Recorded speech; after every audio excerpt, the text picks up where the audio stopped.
du gouverneur André Kimbuta Yango. On commence cette rétrospective par la réunion du Conseil supérieur de la défense tenue à Lubumbashi vendredi sous la direction du chef de l'État, Joseph Kabila Kabange. L'objectif était de faire une autopsie de la situation sécuritaire en RDC après la victoire des forces loyalistes sur les mutins du M23, compte rendu avec le vice-premier ministre et ministre de la Défense et des anciens combattants, Alexandre Lubatambo. On écoute. Ce mercredi 6 novembre 2013 à 15h15, le président de la République, chef de l'État, commandant suprême des forces armées de la République démocratique du Congo et de la police nationale congolaise, son Excellence M. Joseph Kabila Kabange, a présidé à Lubumbashi une réunion extraordinaire du Conseil supérieur de la défense, regroupant autour de lui le Premier ministre, son Excellence M. Matata Ponyo Mapon Augustin, le vice-premier ministre, ministre de la Défense nationale des anciens combattants, son Excellence M. Lubantambo Alexandre, le ministre de l'Intérieur, Sécurité, Décentralisation et Affaires coutumières, son Excellence M. Mouyez Manguez Richard, le chef d'état-major général des forces armées de la République démocratique du Congo, le général d'armée Etumba Longila Didier, le commissaire général de la police nationale congolaise,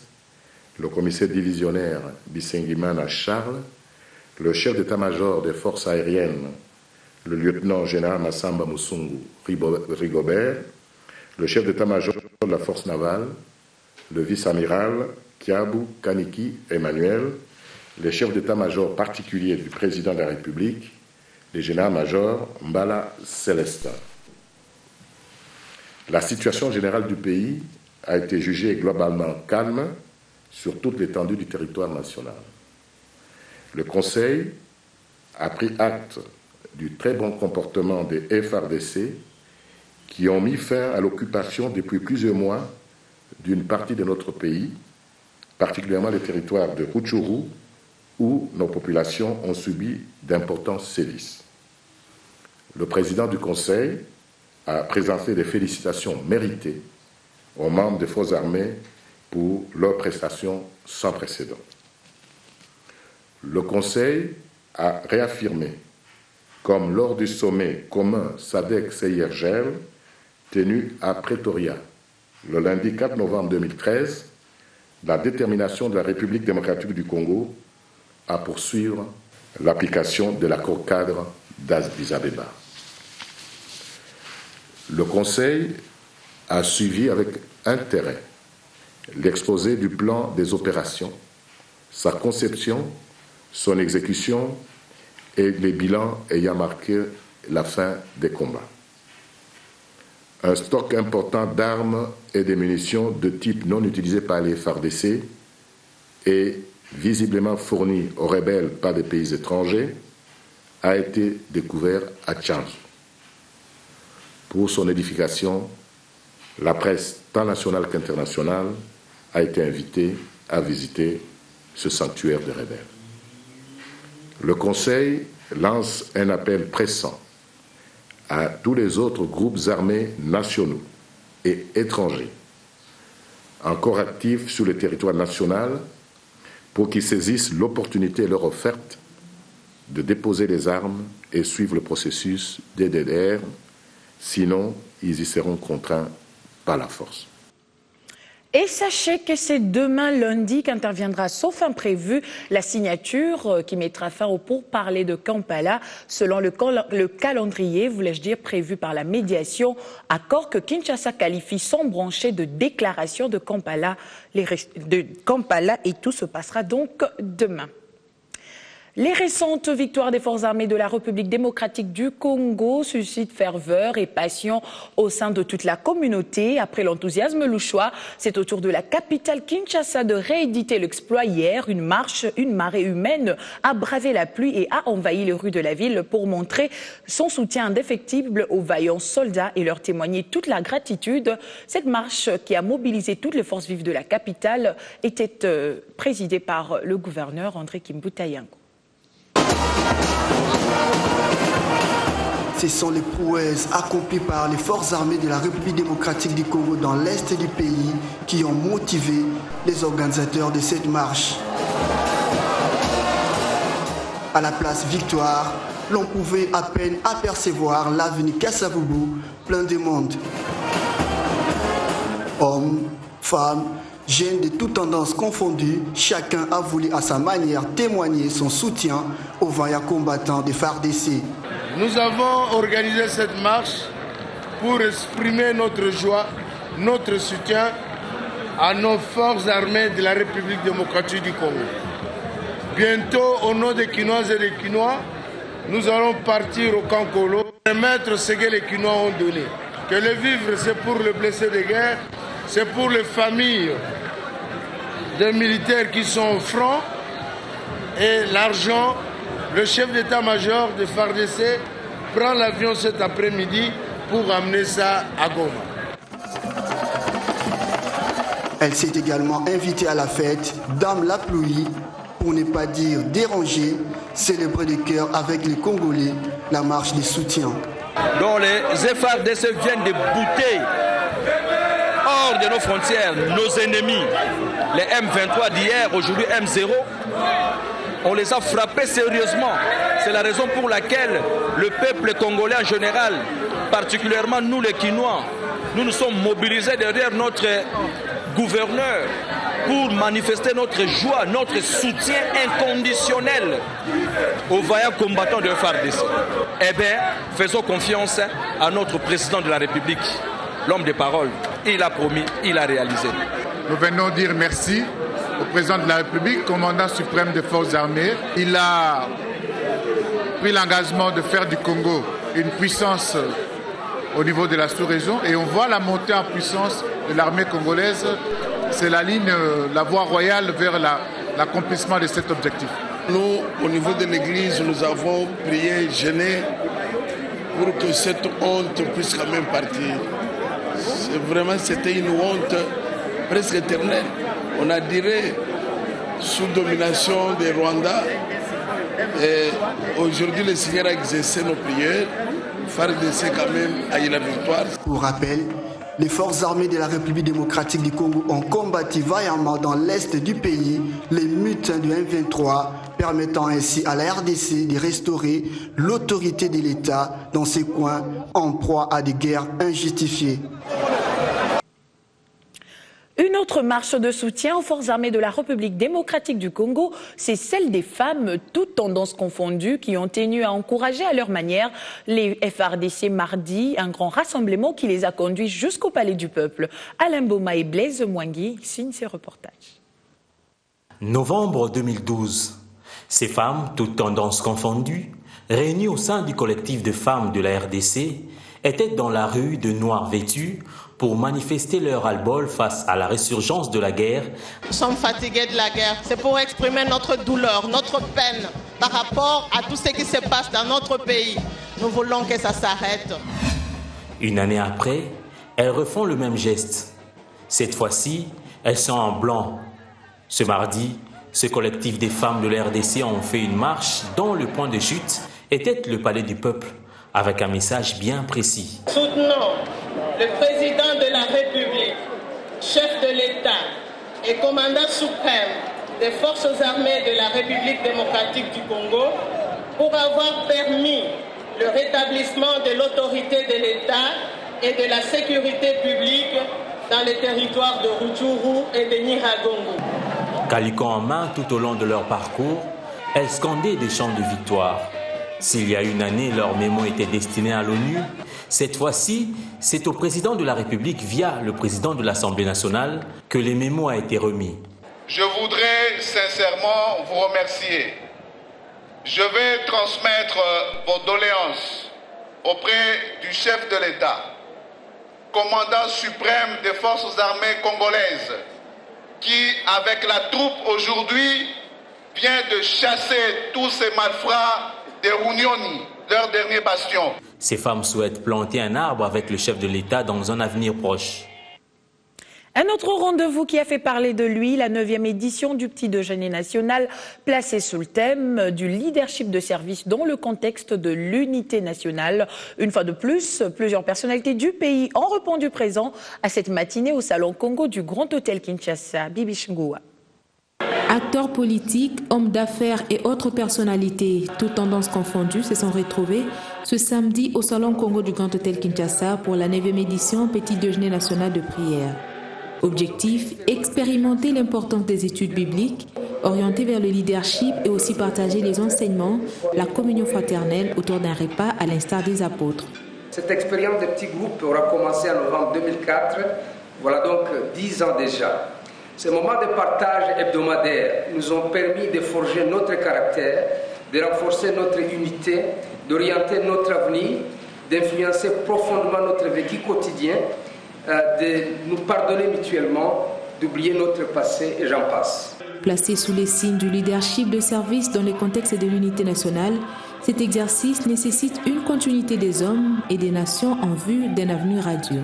Cette conduite doit se faire dans l'unité, dans la cohésion, c'est-à-dire dans une synergie de tout le monde vers un objectif commun. Quand on est ensemble, on peut alors à ce moment-là vaincre tous les obstacles et arriver à l'objectif qu'on a visé. Donc, à mon avis, le leadership est un facteur déterminant de la cohésion nationale, mais aussi un facteur déterminant du progrès et du succès. Un avenir meilleur qui doit inéluctablement passer par une cohésion nationale, prônant pour toutes les valeurs cardinales. Le plus important, c'est d'avoir cette foi, cette conviction et de savoir, bien sûr, se remettre en question tous les jours, ne jamais compter seul sur soi-même, mais compter sur le leadership collectif aussi, et s'oublier soi-même, ne pas s'enorgueillir des actes que l'on pose, parce que ces actes sont posés avec l'ensemble de tout le monde. Un rendez-vous annuel qui pousse chacun des participants à la prise de conscience en faisant un regard rétrospectif. Pour les premières expériences, ça n'a été une. En tout cas, ça a été quelque chose de très bien, de voir autant de personnes, autant d'autorités, autant de gens impliqués dans toutes sortes de responsabilités, se retrouver autour d'un même thème, à savoir le leadership selon le paradigme de la Bible. Cela m'a beaucoup réjoui. Jean chapitre 17 verset 1 à 26, Jean chapitre 13 verset 1 à 17 et Néhémie chapitre 1 verset 1 à 6 sont là les références bibliques qui ont retenu l'attention des participants. On en vient à la coopération bilatérale entre la République démocratique du Congo et l'Italie qui est au beau fixe. Cécile Kyenge, ministre italienne de l'intégration, est arrivée lundi à Kinshasa. Au menu de sa visite en terre congolaise, une rencontre avec les femmes et jeunes filles victimes des violences de la guerre dans l'est du pays, internées à l'hôpital de Panzi, et une tournée à Lubumbashi, sa terre natale, après plus de 20 ans d'absence. Jenny Valiante. Elle a fait la une de l'actualité internationale juste après sa nomination dans le gouvernement l'État. Cécile Kyenge, ministre italienne de l'intégration, est arrivée ce midi à Kinshasa par le vol Ethiopian Airlines. Dans son programme, une tournée qui commence à Bukavu et une visite à l'hôpital de Panzi pour voir de visu les femmes victimes des violences sexuelles. Je suis à Kinshasa pour 2 jours et ensuite je vais à Bukavu et à Lubumbashi. Et c'est une très grande joie pour moi d'être ici à Kinshasa. Disons, c'est la première fois que j'arrive en Afrique après ma nomination. Je crois que c'est une joie que je n'arrive pas à décrire puisque je sais que c'est pas facile pour les gens qui partent de l'Afrique pour aller chercher fortune ou pour aller étudier à l'étranger. C'est au salon d'honneur que l'hôte de marque a été reçu par le vice-ministre des Affaires étrangères qui a livré ses impressions. On va faire aussi Lubumbashi. Je crois que c'est une terre où elle va aller dire à tous les parents Amujambo, Bambama, Nabababa. Donc c'est très important qu'elle arrive aussi à Lubumbashi. Donc c'est un sentiment de joie et de fierté aussi. Parce que nous l'avons, notre sœur qui s'est battue dans un milieu qui n'est pas facile, parce que c'est un milieu de l'Occident. Elle est partie d'ici, elle a réussi jusqu'à atteindre pratiquement le cercle au sommet du pouvoir. C'est avec un agenda très chargé que l'Italienne Cécile Kyenge rencontrera ce jour quelques ministres, dont celle de la famille, du genre et celui de la santé.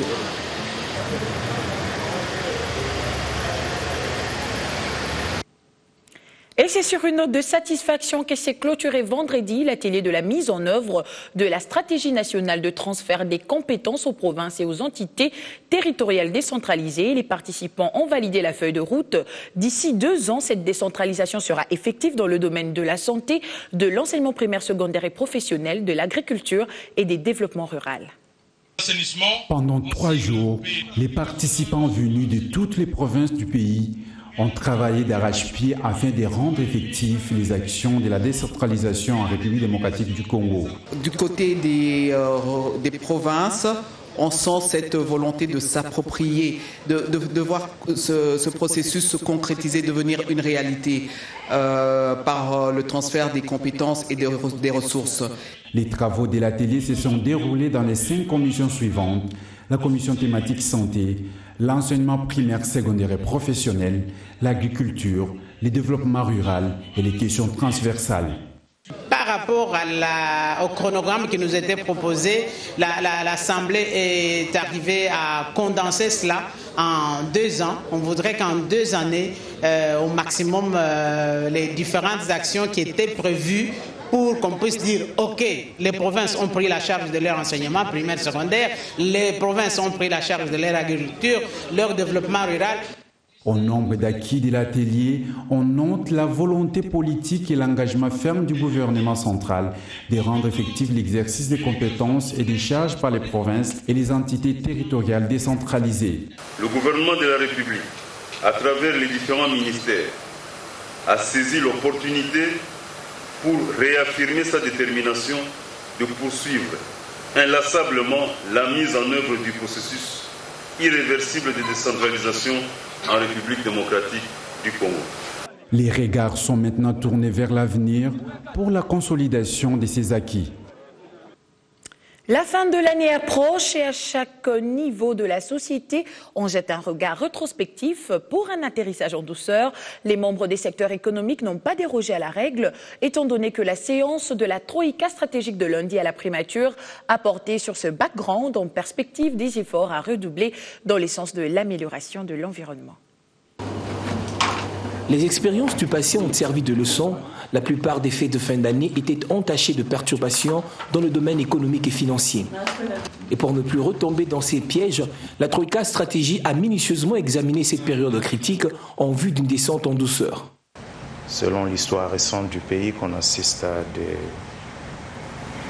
des perturbations, mais nous pensons que tous les éléments sont favorables pour que nous puissions, comme ce fut le cas à la fin de 2012, que nous puissions terminer l'année avec le moins de perturbations possible. Et nous estimons qu'il est important effectivement de donner une nouvelle image au fonctionnement de notre économie, un fonctionnement plutôt régulier. Cette rencontre était une occasion de réaffirmer aussi la nécessité de poursuivre les réformes dans le secteur. Quelle que soit notre position, par exemple, au classement Doing Business, il est certain que le gouvernement ne va pas relâcher l'élan des réformes. Ces réformes sont importantes pour le pays, elles vont se poursuivre et elles porteront fruit tôt ou tard. Avec toutes ces stratégies mises en place, tout laisse à croire que l'atterrissage de l'année 2013 permettra à tous les Congolais de passer les fêtes de fin d'année en toute quiétude. Les salons de l'agriculture tenus du 7 au 9 novembre par le ministère des tutelles et certains partenaires au développement de la RDC a refermé ses portes vendredi. Business Meeting a servi de cadre pour entrevoir le financement du plan national d'investissement agricole et la relance de ces secteurs dans les pays. Il a été convenu de créer un véritable mécanisme de croissance pour la rentabilité agricole. Le développement de l'agriculture passe par des investissements des capitaux conséquents. La question a occupé une place de choix au Forum sur l'agriculture à relever dans ce secteur. Il s'est dégagé lors de ces assises un plan d'investissement agricole auquel des partenaires d'État ont adhéré en vue de réunir d'ici à 2017 une enveloppe financière globale de $1 milliard américains. Et pour les ministres de l'Agriculture et de l'Économie, l'essor de l'agriculture en RDC est une priorité des priorités et ce plan d'investissement est un signe d'espoir. Il est important que les différents documents de travail élaborés de façon consensuelle soient réellement des documents d'orientation. Et au sein du gouvernement, c'est le ministre du Plan qui nous a toujours rappelé les documents de stratégie de croissance et de réduction de pauvreté.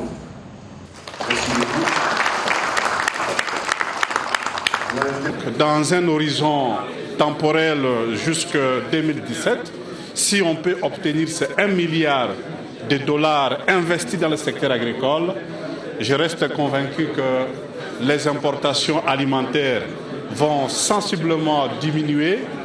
Lueur d'espoir également du côté des opérateurs agricoles ayant participé à ce forum. Nous voulons vraiment que la production agricole soit vraiment élevée, que cette production puisse accroître, afin que les Congolais se retrouvent, afin qu'ils puissent résoudre le problème de manger. Mais aujourd'hui, avec les plans qu'on vient de publier sur un horizon de 8 ans, je pense qu'il y a lieu d'espérer. Surtout que les annonces aussi ont été faites par la Banque mondiale, par le FIDA et par d'autres partenaires techniques et financiers.